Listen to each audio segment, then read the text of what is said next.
Okay, welcome everybody to this discussion about bird clubs. Really pleased to have so many people from South Africa and around the world attending. My name is Mark Anderson and I work for BirdLife South Africa and have worked for BirdLife South Africa for 12 years now. And during this time, I've got to know all of the bird clubs in our country, all 41 which are affiliated to our organization, and also got to know a lot about the great work that our bird clubs do. The bird clubs, I've often thought, are the kind of backbone of our organization.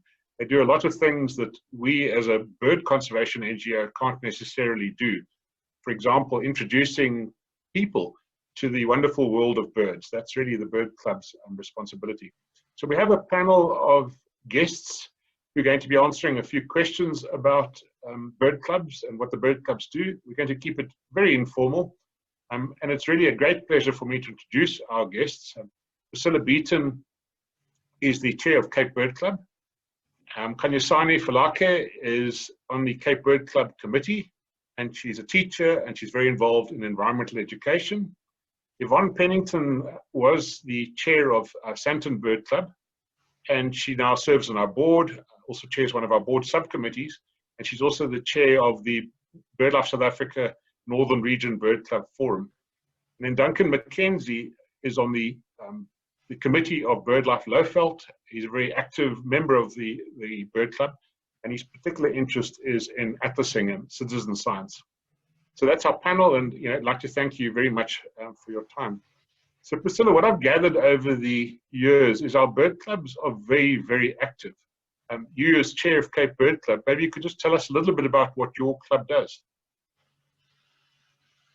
With pleasure, Mark. Mark, I think that we don't do very much more than most bird clubs. We have a monthly evening meeting, which in normal times we hold in Newlands, and it's face-to-face. Of course, at the moment, all our meetings are Zoom. We also have 3 formal outings every month. One is on a Sunday, another is on a Saturday, which is termed a beginner's outing, but it's actually for lovers of Rondevlei Nature Reserve. And the third outing that we have is a midweek outing, so that all people who are not working, pensioners and other people who have flexi-time hours are able to join those. And we visit places within the bounds of Cape Town and surrounding areas. Yeah, so we also, as well as those outings, we have regular courses. We run 2 to 3 courses a year on birding topics, mostly about ID birding experiences or armchair birding, and also a regular beginner's course, which has been run by Heather Howell up to now. This year, of course, we haven't been able to do that. Via Zoom, it's just not been feasible. What else do? We have a magazine, Promerops, of which we are very proud. It is still coming out in paper form. Our editor is absolutely amazing, and she scurries around getting us all to write articles and finding relevant articles, and it has a lovely spread of content, outings reports as well as more scientific articles. And we also communicate via social media. We have a web page, which we're pretty proud of. It's a new web page with 2 magnificent sections if you are birding in Cape Town. One is birding sites around and within a day's journey of Cape Town, and the other one is a photographic section of photographs taken of birds of the Western Cape, which is can be used by educators for free. Okay, thanks, Priscilla. I think everything. I think I have. Yeah, you're a very active bird club, and as you say, I think many of the bird clubs, all 41 that are affiliated to BirdLife South Africa, also have very active programs of monthly meetings, regular outings, workshops as well. I must say, Promerops is an incredible magazine, and I really enjoy receiving it. It comes to our office, and most of the clubs produce newsletters or magazines, and done quite regularly. Some of them are becoming electronic now.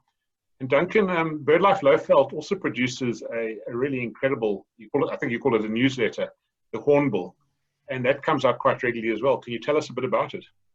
Yeah, sure, Mark. It comes out every 2 months. It's edited by Peter Lawson, who's sort of synonymous with birding in the Lowveld. Peter's an excellent eye for detail, and also very good at scrounging up information, interesting facts, articles, news from mostly in the Lowveld, but also from elsewhere. Yeah.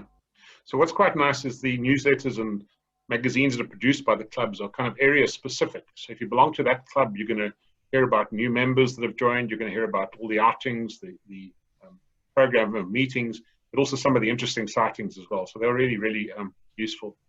Yvonne, the Gauteng-based clubs also are very active and have regular outings and meetings as well. But on top of that, they're also quite involved in other projects, citizen science as well, and supported a number of conservation projects.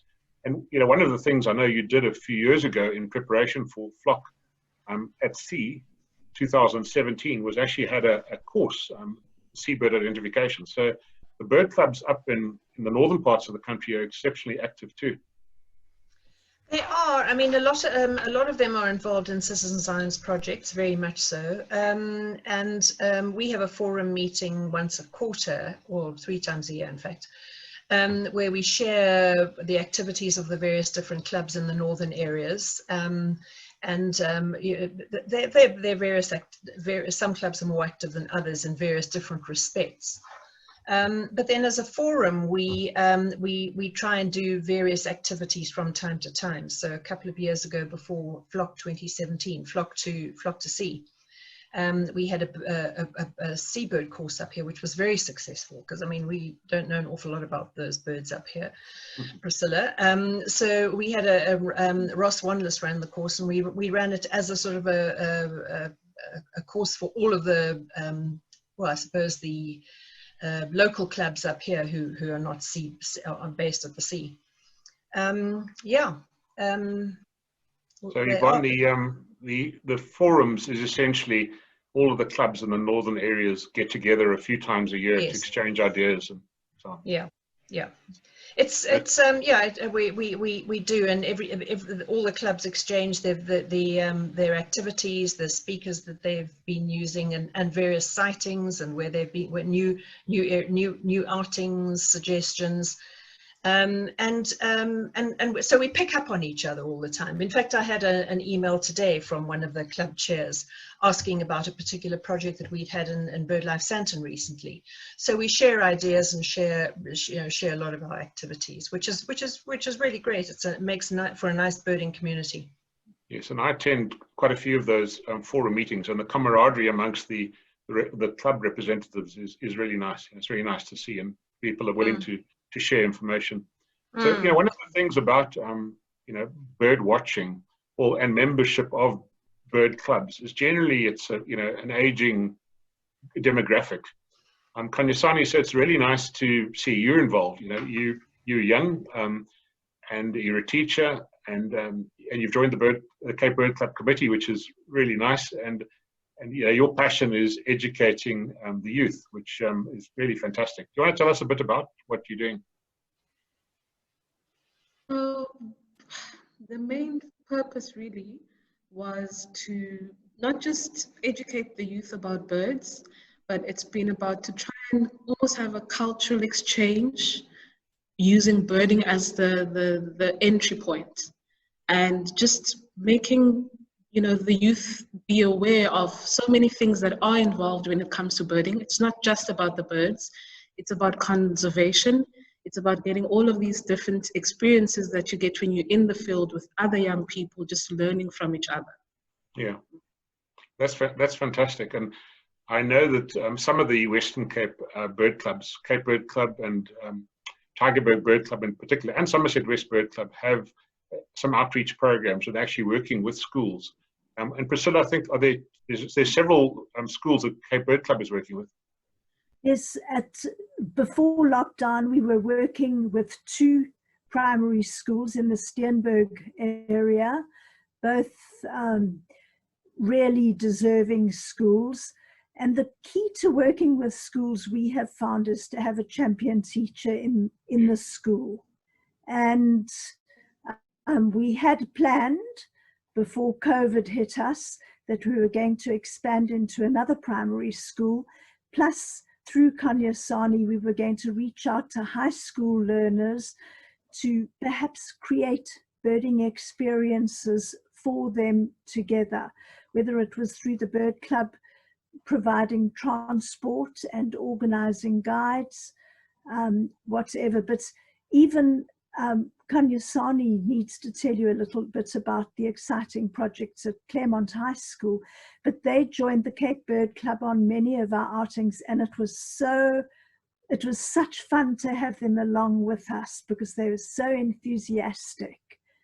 And yeah, so Kanyasani can tell Kanyasani, I think the work that Claremont School has been doing is quite legendary. It's in fact, we've spoken about up here in the north. So maybe tell us a bit about what has been done in the school. So in 2017, there was a club that was created, the Claremont High School Bird Club, which was started by Garth. And initially we had 5 learners who just really had an interest in nature. They didn't know much about what birding was about. And we kind of used the whole excuse of it's an outing, you get to see different places and just be away from home for a little bit to attract them. By the end of 2 years, I think we had about 14 learners. And at first you would see them just taking selfies. It was all about taking the good pictures and, you know, the scenery. But after a while, they started realizing the beauty of birding. They started realizing that taking walks has all of a sudden become something exciting and different. And I think one of the most amazing things that I experienced through this program was, even though it was a birding experience, or we would go on birding excursions, what would happen during the period when we're traveling from one place to another, there were conversations that the learners would not necessarily have on their own. Conversations about school-related work. They'd discuss certain activities that they've been doing in class, things that are outside of the school curriculum. And I think that was the whole point of the club. We wanted to teach the kids skills that are not necessarily in the school curriculum, but that are necessary for life. You know, when you deal with a diverse group of people, how do you interact? To show them things that they would not necessarily see or experience in their daily lives. And because the school is, you know, mostly for learners that come from disadvantaged areas, you'd find that even a walk to the Arden Gardens is something that is new and that brings something completely different to their daily experiences. And even those small excursions, something very small, you'd find that it changes people completely. It changes their perspective and their outlook on life, and just makes them more conscious as well about conservation and the environment. And I think that was the most amazing thing, just to see the learners go from it's all about Instagram and social media pictures to, oh wow, there's a whole world of nature and living beings that they've just not been taking note of. But now they're so much more aware and conscious of it. Yeah. And one of the outings was to the Northern Cape. Yes. Oh, that was that was one of the most amazing outings. So last year we managed to go to the Northern Cape, thanks to so many people that were supportive. And this was also through the Cape Bird Club and their support that they have been giving the school. And we managed to take 11 learners on a 14-day trip, a 7-day trip to the Northern Cape. And again, it's about birding, but there's so many other things that they learned. You know, learning about Kimberley, the city of Kimberley, the history of Kimberley. So even though it starts out being something that's about birds, I actually learned so much from the learners as well, because they started seeing different rock formations as we're traveling, and they start seeing different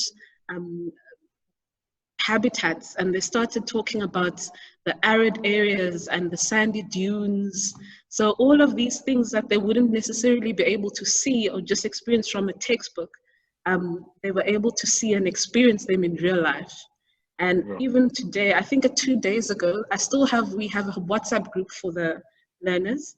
They were sharing pictures from that experience, the sunsets, for instance, the Northern Cape sunsets, which are just beautiful. So they were sharing those pictures and talking about that experience. So which means it's still with them, and they still remember everything that, you know, we got to experience in that trip. So Kanyasani, as you're talking, I'm just thinking, how do we clone you, replicate you, and put you in schools across the country? I think I'm so glad we've got her. Is there any chance for a transfer up to Joburg? I think this is what Priscilla and I were talking about a few days ago, where we wanted to have access to all of these different high schools, and just let the kids know that there's actually something out there that's called birding. You'd find, even today, every time I mention birding, even though they know there's a bird club, they have no idea what it's about. And once, in fact, I think on my door there's a poster that says bird club. And they just don't understand it. They just see the word bird and they're thinking, what is happening? So if we could just, I think the big thing is to just make people aware. Even, I'd say, at home, there are still people who don't know what birding is. And those that do know, the young ones that do know about birding, they just imagine these old people walking around with their binoculars, and that's about where it stops. So it's nice to see that things are changing. And you know, I always think about the bird clubs as being the nurturing ground for people that have an interest. And they go to the talks and they go to the workshops and outings and they learn a little bit more. And then, Duncan, I think birders, once they're introduced to the world of birds, become very passionate about the subject. And you know, they develop into twitchers and they develop into bird photographers, and then even into citizen scientists. And I know that many of our bird club members, you know, well over 1,000, probably close to 2,000, are actively involved in citizen science, and particularly the Southern African Bird Atlas Project. You want to tell us a bit about the citizen science work that the members are involved with? Yes, sure, Mark. As a club here, the two clubs that we have in Eastern Mpumalanga, which is BirdLife Lowveld here in Nelspruit, and then the Scarpment Bird Club up in Lydenburg and Dullstroom.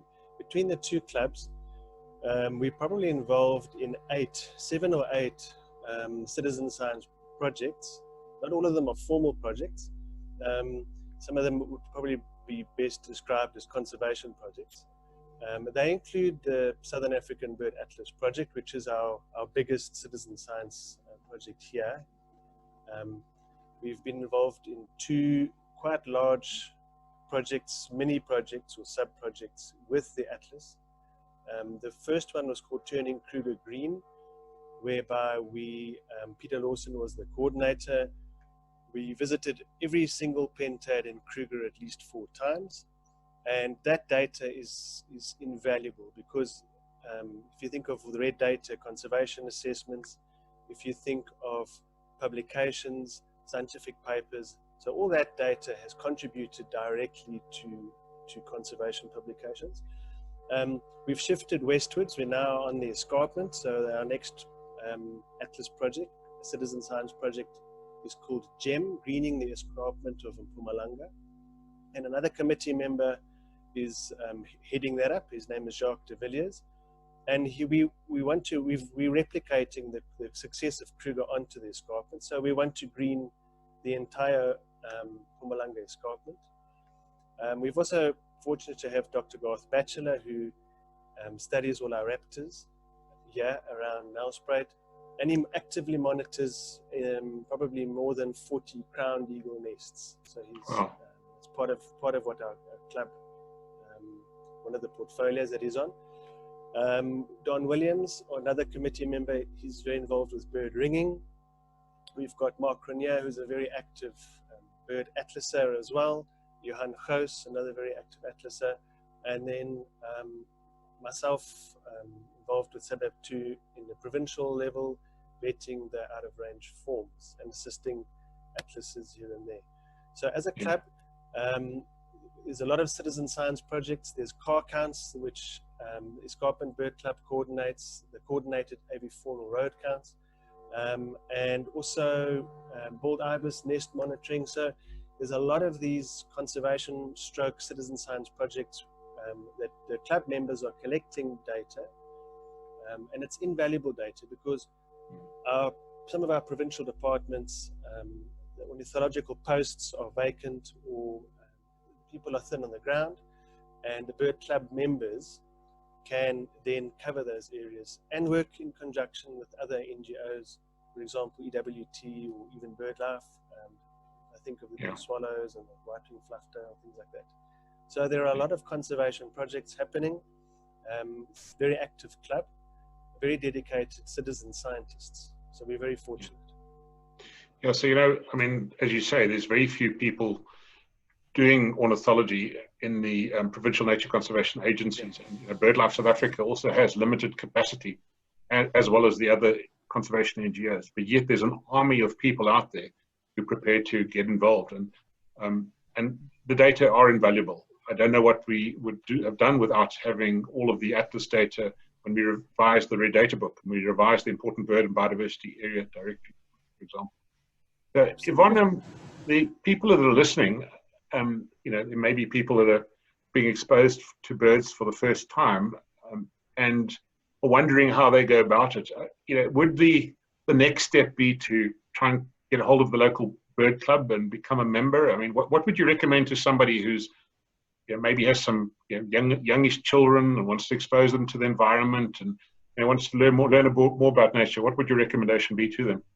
Well, I would absolutely recommend joining a local bird club. I mean, for me, that's the easiest entry into birding.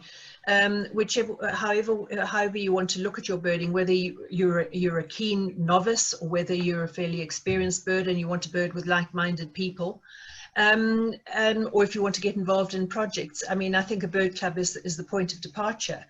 And you can get involved to the extent that you wish to get involved. I mean, I think in every club there are the citizen scientists who do the sort of projects Duncan has spoken about, and that which is invaluable, as you've said, to BirdLife South Africa. I mean, those members are really our eyes and ears on the ground. Some people get involved sort of merely from the social side, but along with that comes the birding. And then, you know, as any level birder, I think, you know, if you're a novice birder, you learn. I mean, I learned so much about birding from bird club members when I joined BirdLife Sandton many years ago. Going on all the outings with really experienced birders is really the way to learn. Yes, absolutely. And then, you know, you can get as involved as you choose to get involved. Yeah, and I agree with you. And over the years, many new bird club members have contacted me and said they went on an outing and they were just so encouraged because there was a more experienced bird watcher who said, you know, come walk with me, and pointed out the birds and pointed out the told them to listen to the calls as well, and slowly their knowledge grew as well. And I think after a few years they would be doing similarly with others.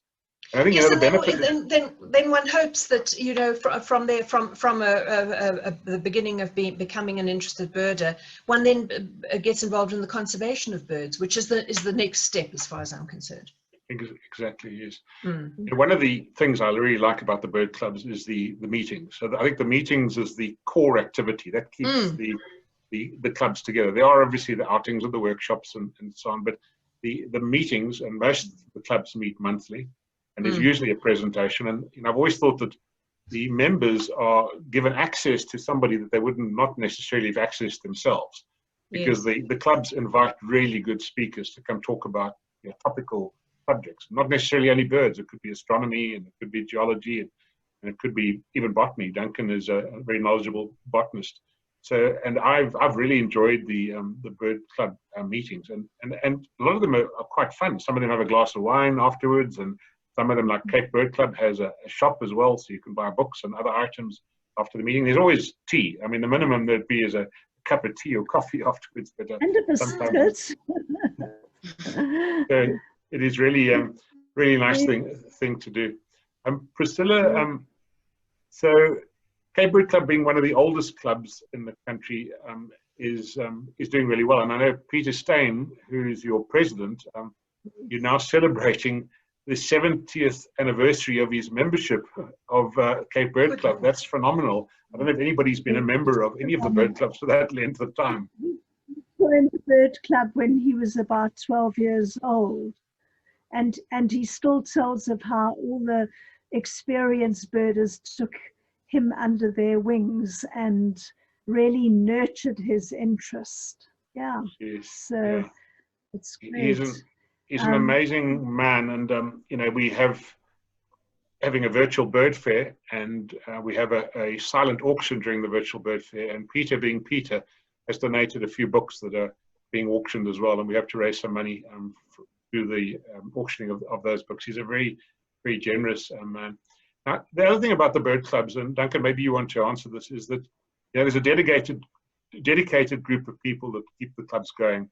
And I almost always, when I talk to the bird clubs, just say, listen, acknowledge the contributions of the committee members, because they are really keeping things going. And I don't know whether everybody really appreciates all of the hard work that is involved in keeping things going as the clubs do. Mark, I've got to say, I don't find it such hard work, because my committee is such a good committee, and that's the secret. Yes, but you need a good leader as well, Priscilla, and you're a good leader. So. Duncan? Yeah, I think I'm going to start with that, just the chairman. So Frank Webber is our current chairman, and he's a busy guy. There's a lot of correspondence to look into, a lot of queries, organizing meetings, speakers, outings. It's quite a role. But if I want to agree with you in terms of acknowledging input, voluntary input into these clubs. Two of our members mentioned Peter Lawson and then also Karen Bullen. They were founding members of BirdLife Lowveld, and both still serve on the committee. Wow. I can't remember exactly how old the club is, but it's more than 30 years now, maybe 35 years old at least. And both are still serving very energetically on the committee. With Peter just as a committee member, and Karen, well, she's our mom. But apart from that, I think she runs our membership side of it, and personalities. So it's not just their actual input, their work input, but they bring very strong and characterful personalities into the club, and that makes for quite a nice, diverse and interesting meetings we have. And your committee contact me regularly. In fact, I hear from Karen very often, and Frank emailed me a few times today. And so we've got a couple of minutes left, literally 2 minutes left. And Yvonne, I know you're very passionate about BirdLife South Africa and the work our organization does, which is to conserve our country's birds and their habitats, and so future generations of bird watchers will have birds to watch. There's a lot that bird clubs and bird club members can do to support our organization. Yeah, well, I suppose first, the most obvious way of supporting BirdLife South Africa is simply to become a member of the organization. So, I mean, for some clubs, it's mandatory when you join the club. You join the club as a member, and you join BirdLife South Africa as a member as well. But for those clubs where it's not mandatory, to try and encourage members to join BirdLife South Africa, because lots of little contributions make a big contribution. So that's the first and probably the most obvious way. The second way is if one is really interested and passionate about conservation, and you can afford just a little bit more, to become a Conservation League donor, because we have a category of donors called Conservation League donors, and you get a Section 18A certificate for that. So there is a benefit to you as a donor. And that's just a slightly larger contribution on an annual basis, but we have a lot of really committed conservationists who fall into that category. But then, and then there are two other areas really, I suppose, where bird clubs can make a big difference. One is really very simple, and I would really urge the bird clubs to do this. And that is to, the Woolworths, well, I call it the Woolworths one because I use it in Woolworths, but it's the My School, My Planet, My Community card. And you can actually get a physical card, and when I go to Woolworths, they swipe that card, and a percentage of their takings goes towards an organisation that you nominate. So if you have a My School card and you nominate BirdLife South Africa, they get a certain amount every month. And it's interesting to see that Woolworths, the My School card, contributes 7 million rand a month towards worthy organisations. And BirdLife, as such, only receives 0.14% of that.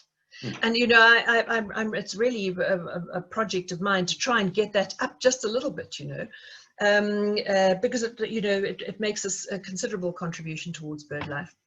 And it's a simple thing to do. You can either have the physical plastic card, or nowadays you can just have it on your phone, you know, and you just swipe it every time you go to Woolworths. And then probably the last thing is the projects that the bird clubs do. And I'm quite sure you do these projects, Priscilla, where we have all sorts of projects going on at Sandton. And we charge visitors, for example. We have a lot of visitors coming to the club.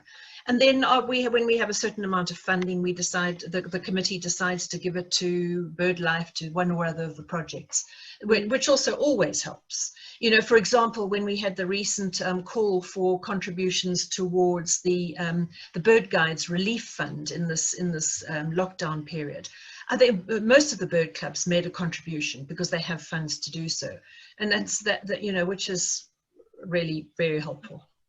Yeah, and I mean, you mentioned that, Yvonne. We were concerned about the community bird guides that we've trained over the years, and you know, the income dried up during COVID-19. We appealed to our members and to the clubs to support us, and we received just under 700,000 Rand in donations. We've been able to disperse monthly payments to 40 bird guides, community bird guides, who really saw their income dried up, and they were able to buy groceries for their families during this time. Yeah. I'm afraid we've come to the end now, and I think we could have spoken for much longer. I really appreciate the time that you've given to talk about the bird clubs and what some of the bird clubs do, and also the encouragement to others, hopefully, to join the club. And you're only 4 people that are involved in bird clubs across the country. And I think, you know, I need to acknowledge your contributions, but I think at the same time, we need to acknowledge, you know, the committee members of all of the clubs and all of what they do. And in addition to that, just to thank the people that are members of the bird clubs as well, and those that bring friends and family to the meetings and take them along on outings as well, as we grow this interest in bird watching, which is so important to so many of us.